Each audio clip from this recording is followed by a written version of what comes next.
fitting handrails and balustrading. Now that our deck boards are in position, we can start to look at the handrails and balusters that will provide a feature around the edge of our deck. First of all, using 27 by 95 mm multi-purpose material, a top rail is cut and fixed to the newel posts so that the top edge of the rail is level with the top of the posts. The rail can be fixed to either the inside or the outside of the posts, whichever is preferred from a visual point of view. However, fixing to the insides of the posts is advisable if you require improved strength to the railing system. Fix the rail with 2 screws to each post, making sure that your joints of rail are calculated to meet at the centre of the newel posts. Where the rails meet at the corner of the deck, mitre the joint for a professional finish. Further strength can be added to this mitre joint with 2 screws positioned horizontally.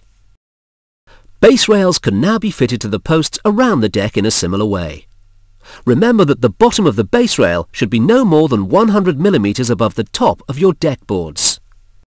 Using 33 by 120 mm multi-purpose material, a wider top handrail can now be fitted on top of the newel posts. The handrail sits squarely on top of each newel post and can be fixed using a metal corner bracket to the underside of the handrail and the inside face of the newel post. Make sure the screws used with the bracket are not too long to come through the top face of the handrail. Alternatively, the fixing can be made by screwing through the top of the handrail directly into the newel post surface.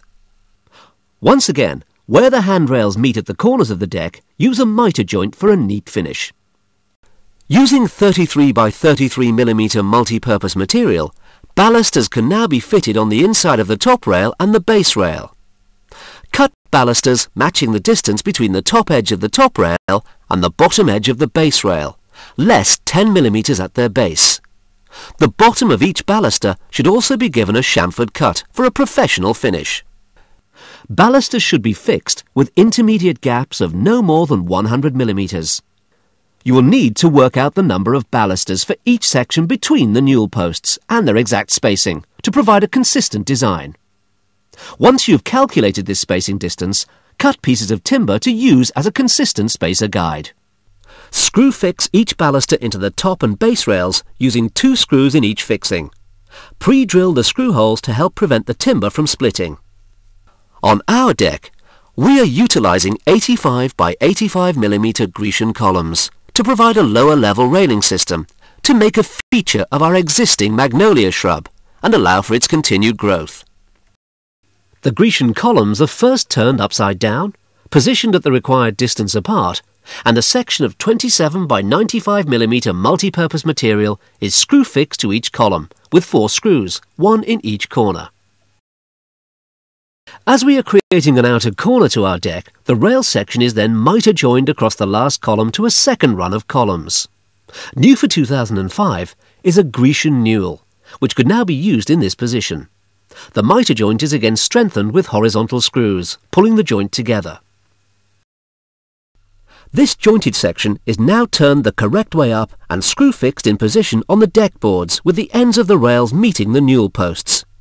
Corner brackets are used at the newel posts to provide a neat and solid fixing. The freestanding newel post already built into the subframe is carefully cut to size to match the height of the columns.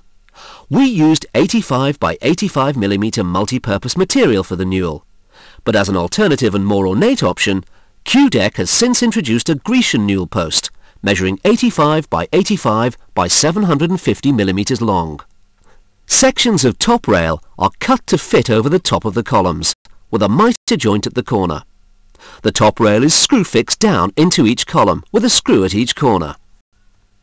Finally, using 33 by 120 mm multi-purpose material, sections of wider handrail are cut and screw fixed from below, through the top rail.